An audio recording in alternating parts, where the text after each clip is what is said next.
Hello, everyone. Welcome to this presentation of St. Andrew's Episcopal Church. My name is David Archibald, the priest here, and Kort Jackson's on the other side of the screen. He is a adjunct professor in government, and as part of our church ministry, before the election comes up, we're going to get just an overview of our government and how it works, and just so we know a little bit more about what we're doing when we go to the voting booth. And to be honest with you, I've been in Texas for a long time, and just now have I even begin to understand the local government part. When I read the newspaper, I can figure out the national stuff. I know a little bit about the state, but gosh, the local stuff just finally popped up on my radar, so he can really put this in context for us. So thanks, Kort, for being with us. I understand you're going to give us a little presentation with some PowerPoint slides, and we can ask questions along the way. Do you want to get us going? All right. Thank you, Father David. For those of you who don't know me, my name is Kort Jackson. I've been a parishioner of this church since early February of 2019. And Father David asked me to do a short presentation on the various levels of government, as well as talk about a little bit about what positions might be up for election and what some of the roles in government do for us, how our representative democracy works. In essence, we elect people to do the work of the people in various levels of government. Exactly. So I have a short presentation that will go through the levels of government very briefly. Now, this is a very basic introduction to government. As a adjunct instructor of government, in my classes, I go far more in depth, but of course, there's 16 weeks, 8 weeks. There's a certain period of time to do that as opposed to just a handful of minutes. So this is a very brief introduction. And so I entitled it, Learning More About Government. To be a more informed voter. So let's start with the local level of government. And you have local, county, state, and federal. Our local government is comprised of a city council of 11 people for San Antonio. Now, if you live outside of San Antonio, say in Leon Valley or Balcones Heights or Converse, your city council might be different. So my advice would be, if you live outside of San Antonio, to consult your local city hall to learn more about your specific city council and how it's comprised and how they are elected. For San Antonio, there's 11 people, a mayor that's elected by all eligible voters living in San Antonio. So if you're a eligible and registered voter in San Antonio, everybody votes for the mayor. In addition, you'll vote for one of 10 city council members, each representing a geographical district of approximately 10% of the city population. So San Antonio, you have the mayor, but then the city council is broke up into 10 districts of roughly even population. So some districts are smaller than others because there's more dense populations in parts of San Antonio. So you'll be voting for 2 representatives on the city council every 2 years, a mayor and a city councilor. Currently, city council is elected in odd years, which means that there's no one up in November. So if you're going to the polls to vote for city council, you won't see any positions up in 2020. The next scheduled election is May 2021. And again, other local towns and cities may have parts of their city councils, or in some cases in small towns, they may have aldermen instead of city councils. So in that case, contact your local city hall for more information. Moving on to county government, and there are several key figures that are involved in county government. And by the way, I did forget to mention the current mayor of San Antonio is Ron Nirenberg. He was first elected in 2017. In Bexar County, there are several elected officials. There is a county commissioner's court, which, despite the name, doesn't really act as a judicial court for the most part. They're more of the, think of it as a city council for the county level. And there is a county judge, which is currently Nelson Wolf.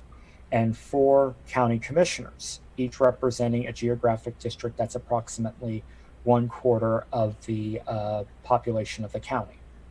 Currently, the county judge in precincts 2 and 4 are, well, I take that back, and precinct 4 is not up for election.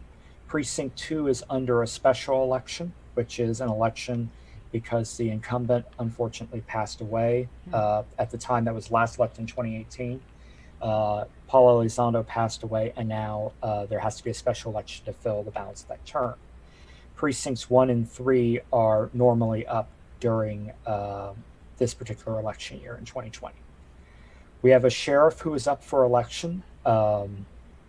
Javier Salazar is the incumbent, first elected in 2016, facing election again in 2020. There are constables that are one constable per district, not district, one constable per precinct at the county level.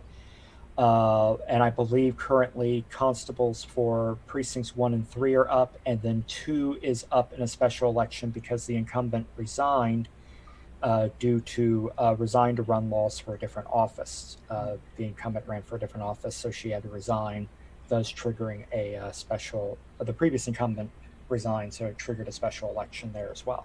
So I can ask you a quick question? Sure. Just to remind myself, so how many city council members are there? In city council for San Antonio, there are 10. 10 in city council, and there's 4 commissioners that sort of function as the city council for the county. Correct. And 3 of them are up for election now for one reason or another? Correct. 2 are up normally, and then precinct 2 is under a special election. Thank you.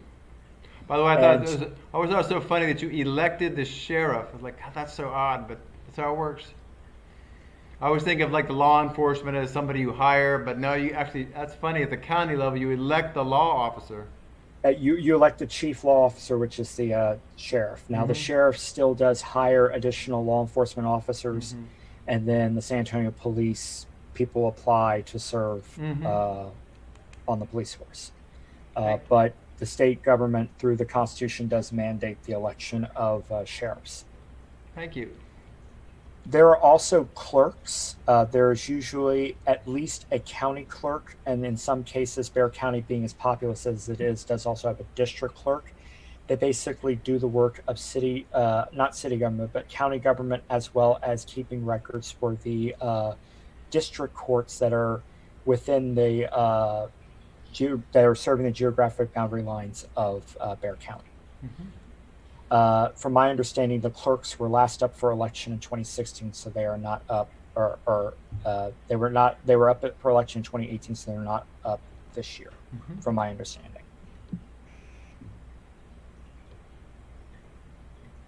Then we move on to state government. There's a couple of slides for state government. The legislature. We have a bicameral legislature, which means 2 houses. And if it sounds kind of similar to the United States government, well, it is, because that's actually where Texas, when it became a state in 1845, actually borrowed a lot of its language. Of course, it's since updated the Constitution a few more times. The current Constitution was written in 1876, but it takes after the federal government of having a state House of Representatives and a state Senate. That's kind of like the U.S. House and the U.S. Senate. The state House is 150 seats, divided evenly by population. So every 10 years, the state has to redraw maps based on population. So as population shifts, districts change. And so San Antonio and Bexar County has the following districts with these districts representing either part of Bexar County just on its own, or it might represent an adjacent county as well as part of Bexar County. And those are districts 116 through 125. And also 73 and 45 do not have, or 45 do not, districts 45 and 73 do not have Bexar County in the district, but they are adjacent to Bexar County. And I think there's one more district that I was not able to find the number very quickly on, but we do have a couple of districts that represent the counties that are just immediately south of Bexar County. So there's about The, 9 people who represent at the state level in the House, about 9 folks who go to the state government. right. So they go to Austin at least once every 2 years. By law, by constitutional law, the state legislature meets on odd years from about mid-January to the end of May. It's 140 days. Hmm. Um, and the thing about the state house is it's important to vote because the state house is renewed in entirety every election, every 2 years. So every presidential year, every midterm year, the Texas House is completely Wow, I reelected. didn't know that. Um, just like the United States House. The United States House, all 435 representatives are reelected every 2 years. Mhm. The state Senate, unlike the United States Senate, where there's 2 senators for the entire state, the state Senate is um, the senators elected to the state Senate don't represent the entire state; they represent districts of the state. But these districts are far larger than state House districts. There's only 31 state senators in Texas. And San Antonio and Bexar County has the following districts. Um,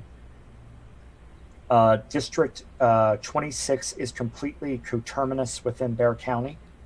The other districts represent part of San Antonio. District 25 is basically north central and northeast San Antonio, and then going up towards the southern part of Travis County, which is Austin, and represents counties along the I-35 corridor.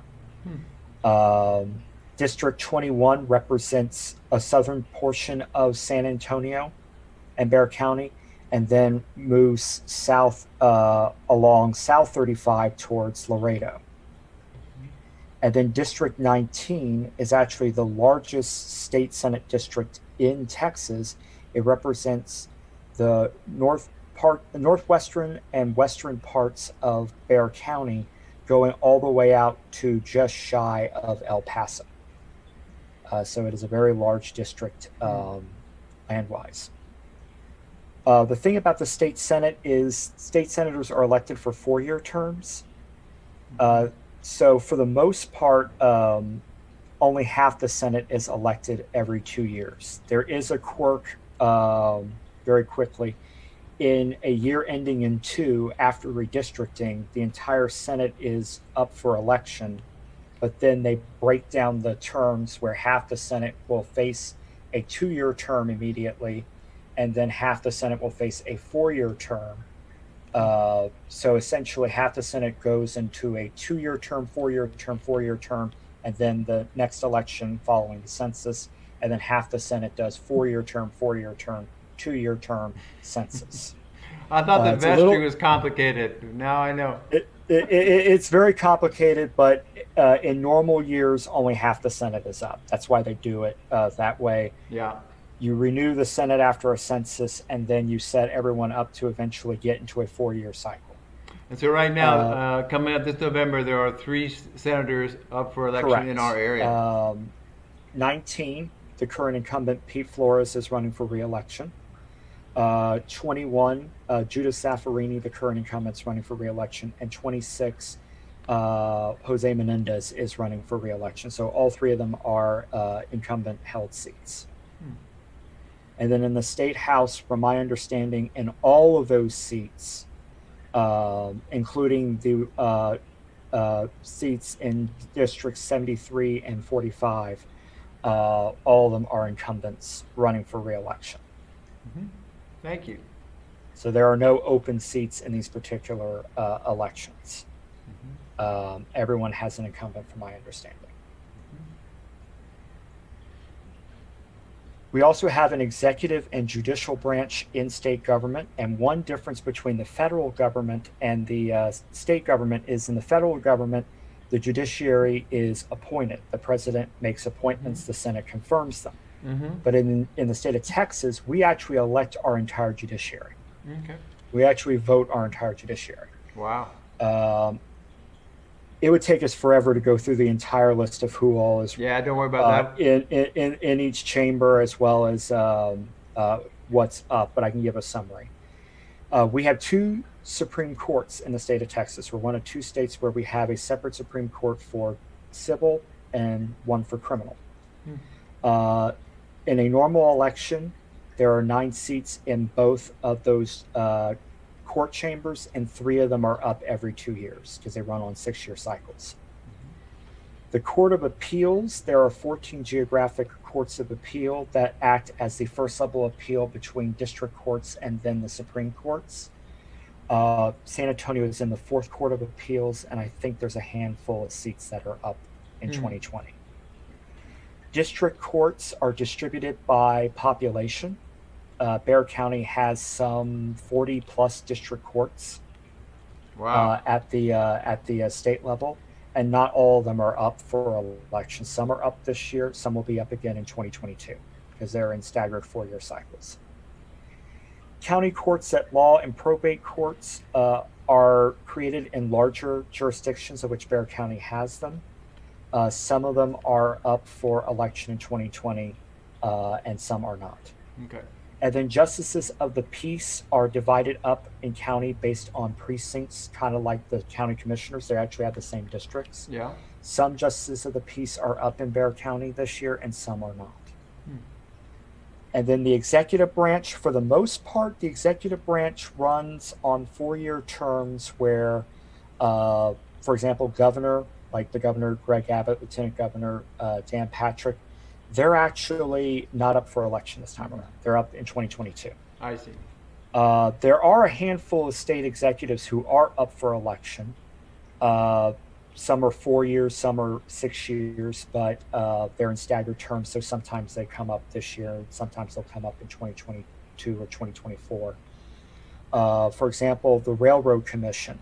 One of the railroad commissioners are up for election every 2 years. And interestingly enough, they don't regulate railroads. They actually regulate our oil and gas industry in Texas. They haven't regulated railroads in 50 years, and we just never bothered to change the name.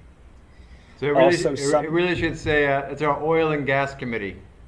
There's been proposals to call it the Texas Energy Commission, but none of them ever get through to, because the name's in the Constitution, it never gets through to go to the voters. So I see.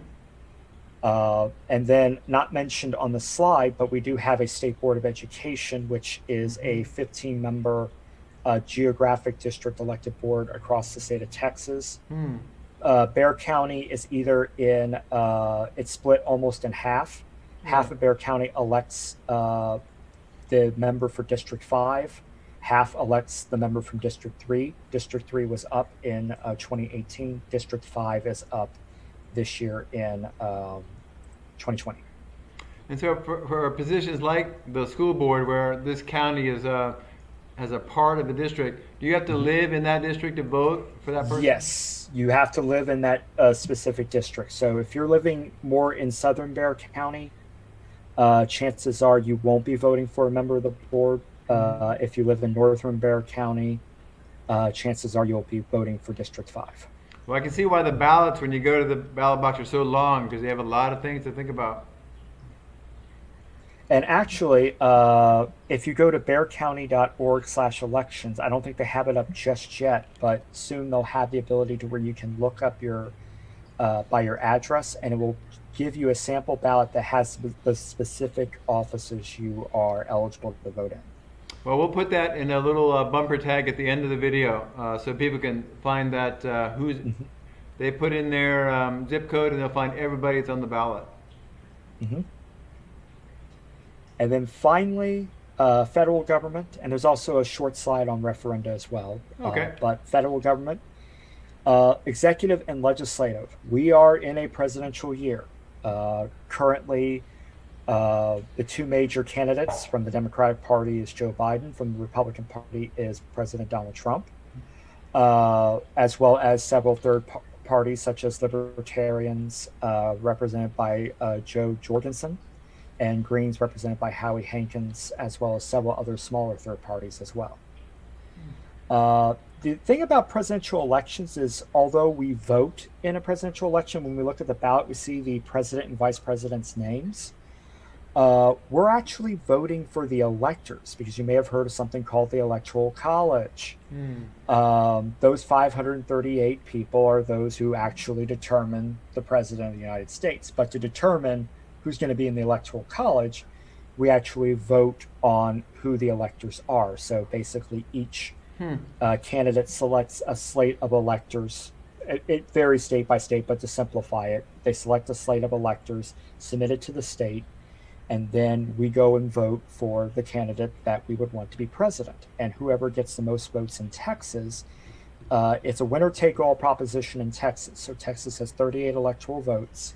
Hmm. Whoever gets the most votes, that slate of electors is contacted, say, in December when the electors have to meet in each of the states and District of Columbia. Be prepared to go to Austin to go vote. I see. And so each slate of electors in each state meet in the state capitol and they cast their votes. It's transmitted to Congress, and Congress tabulates the So really, we electoral vote on votes. November 3rd, but there's like an intermediate. We're voting for some electors, and they vote later on in December. Right. Okay. Um, so that's how a presidential election works. We vote on November 3rd or early. You can Mm-hmm. vote early as well. Or if you qualify, you can cast an absentee ballot. And then on November 3rd, those votes are counted, and then whichever candidate receives the most votes, their electors get to cast the electoral votes for that state. Yep. We did two other videos right before yours. The last video we have all about how to vote and how to register. So that'll be fun for people to look at those too. And then the legislative branch, keep in mind the judicial branch in the federal government is appointed, but the legislative branch, each state has a certain number of representatives based on population. Texas is, that's a typo, it's not 38, it's 36. Um, we have 38 electoral votes, 36 members of the U.S. House. The Mm. districts that represent parts of Bexar County include districts 20, 21, 23, 28, and 35. Mm. District 20 is completely located in Bexar County, and the incumbent is Joaquin Castro. District 21 is northern Bexar County, the Hill Country, and part of Travis County, and the incumbent is Chip Roy. In District 23, it is northwestern and western Bexar County, going all the way out to just shy of El Paso. So it's kind of like District 19 in the state Senate. It's a very large district. The incumbent, Will Hurd, is not running for re-election, so that is an open seat, which means that both major parties are running challengers for an open seat. Mm.